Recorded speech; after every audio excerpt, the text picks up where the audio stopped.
tonight. And at this point, you can't confirm or deny whether that exists? I can deny it. There is no FISA court order? Not to my knowledge. Of anything at Trump Tower? No. Major angst in Washington. President Trump tweeting he believes the Obama administration tapped his operation. We'll talk to Newt Gingrich about that. Also, there's a new travel ban order, and Britt Hume has some thoughts. Racist, sexist, anti-gay, Trump supporters, get out of our way! Violence between pro and anti-Trump demonstrators getting worse, even as a college professor is attacked for bringing a speaker onto campus. We'll tell you what we know. So you're from Lebanon and you want to make America great again? Yeah, I was about to Make America Great Again hats. You did? Yeah. Also ahead, Waters going to the Trump Tower to find out what's really going on there. Are you going to go inside Trump Tower and have a taco bowl? Caution. You are about to enter the no spin zone. The factor begins right now.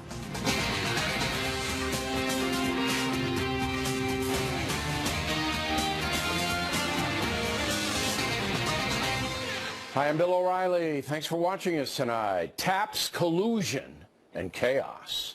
That is the subject of this evening's Talking Points memo, and this memo will be free of speculation. No spec zone. The Trump haters say his campaign worked with the Russians to derail Hillary Clinton's chances to be president. That accusation has angered the president and tied up his administration with unwanted controversy. Showing his annoyance, the president tweeted over the weekend that he now believes Barack Obama himself ordered phone taps at the Trump Tower. So now all hell is breaking loose. Let's look at the facts. Unfortunately, there are only two facts in this whole swamp of accusations. Only two. First, the calls between General Michael Flynn and the Russian ambassador were tapped by somebody, and a portion of those conversations were given to the Washington Post. So who tapped the call? We don't know. Second fact is that President Obama allowed Attorney General Loretta Lynch to change the way U.S. intelligence agencies share unconfirmed data. That happened in January, just a few days before President Obama left office. Used to be the intelligence agencies would guard their secrets. Now, the NSA can give them to other agencies, even if the intelligence is not confirmed. The results? Leaks sprouting all over the place. Leaks that are damaging to the Trump administration. So why did President Obama change the intel standards? We don't know. But Donald Trump apparently believes it was to sabotage his incoming administration. That's it.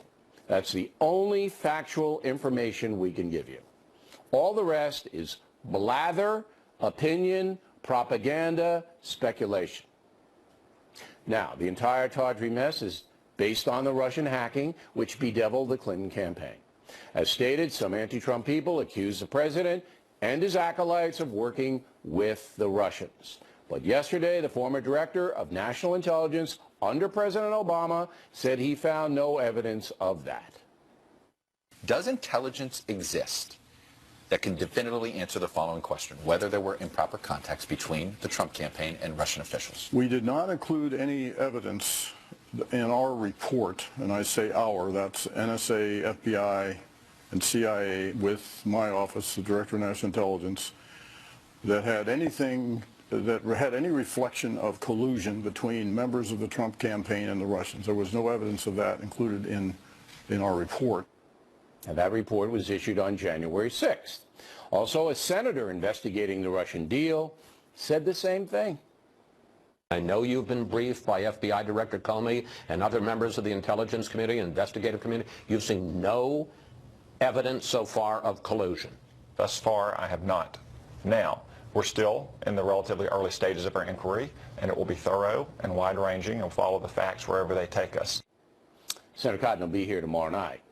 So any fair-minded person has to acknowledge there's no evidence of collusion between the Trump campaign and Russia, at least at this point. Correct? Now on to the tapping. In order for that to legally happen, a judge would have to issue a FISA warrant. If the FBI, for instance, had a FISA court order of some sort for a surveillance, would that be information you would know or not know? Yes. You would be told this. I would know that. If there was a FISA court order Yes. on something like this. Something like this, absolutely. And at this point, you can't confirm or deny whether that exists? I can deny it. Well, it's pretty definitive. President Trump has asked for an investigation into the alleged tapping. We assume that'll happen, but this whole thing is terrible for the country. America's credibility is being damaged all over the world, and the federal government's ability to even operate is being impeded. So for the good of the country, perhaps we should tamp down the madness a bit. Let Congress do its job and investigate. Okay? And that's the memo. Now for the top story reaction, joining us from Arlington, Virginia, Newt Gingrich, who is not working for the Trump administration.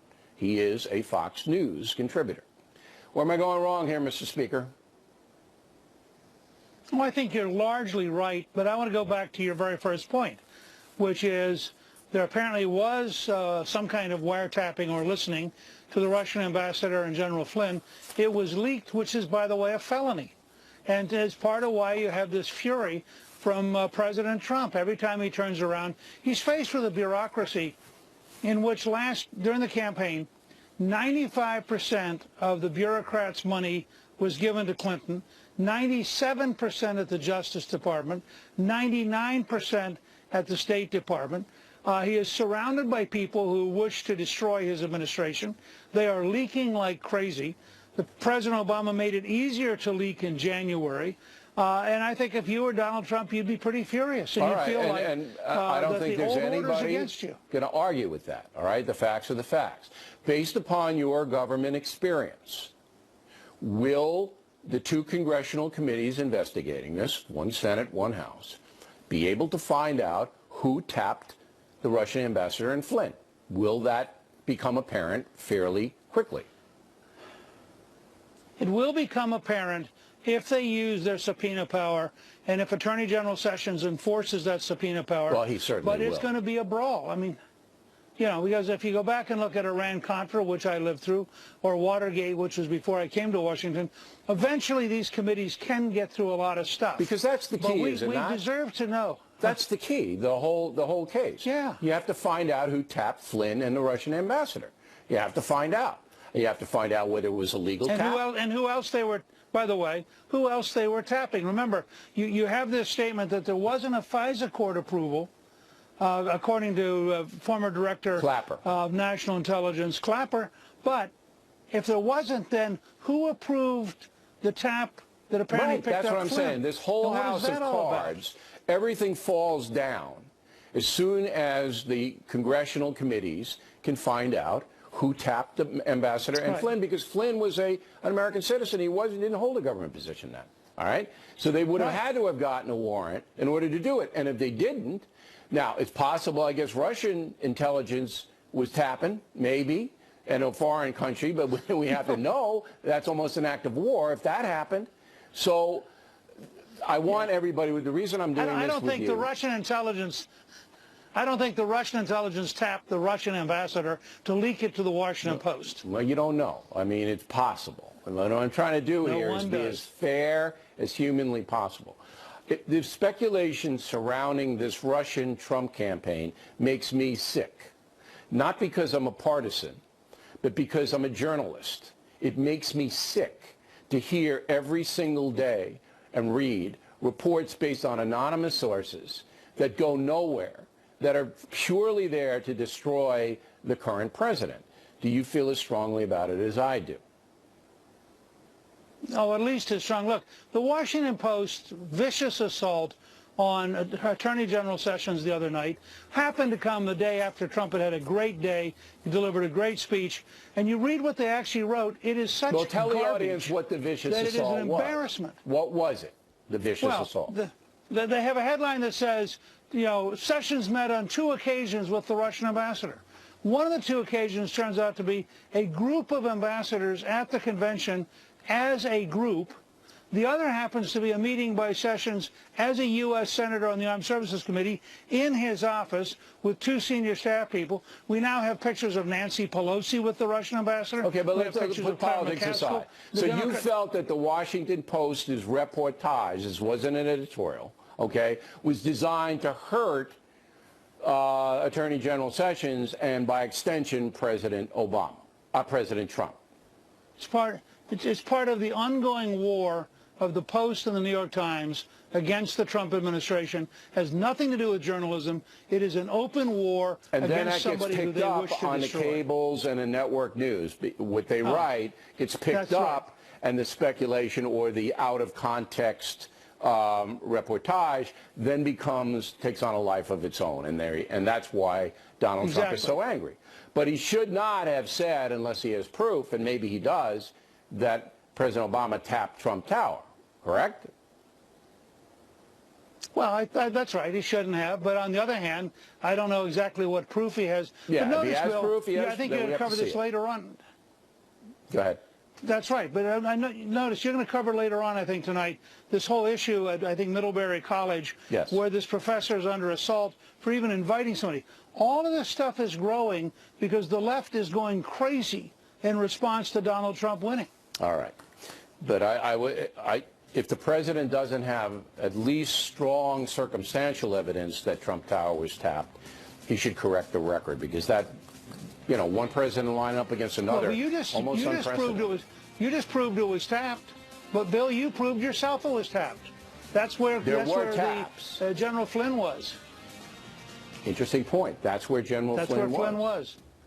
Very interesting point, Mr. Speaker. I knew there was a reason we had you on tonight. Thanks for helping us out. Next on the rundown, we'll get reaction from the other side as Dr. Austin Goolsbee will be here. And later, Britt Hume on the new travel ban. Charles Strathammer on intergovernment warfare. Water's going to Trump Tower to cause commotion. Those reports after these messages.